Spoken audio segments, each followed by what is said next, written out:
quite great to see so many of us gathered here, which shows the interest we continue to take in our home state.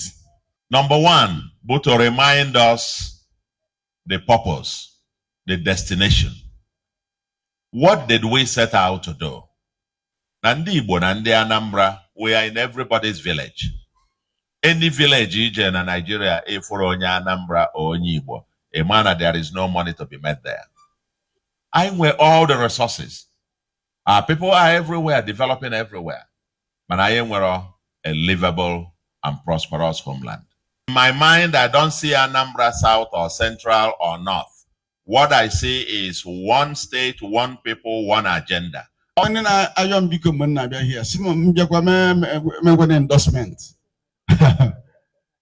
So if I can go there by Governor, first no money be endorse. No, okay.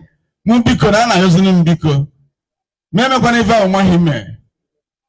So if I can look here. I came. I saw. I didn't conquer. I confirm. Because I'm going to make a bypass.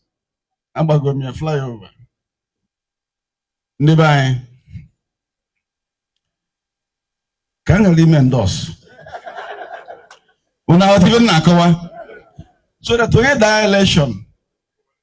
Okurito unye. Kwa lesi non gigemeri yida. Manobo kwa ma. Olu na aga.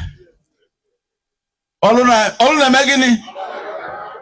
November 8th called the me. Odoli wo carry go.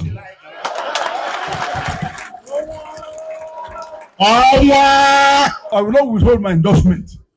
Makama not even the Biaba. I am from Ghana today. And the man na win the election. Anambra is on the rise. Anambra is rising.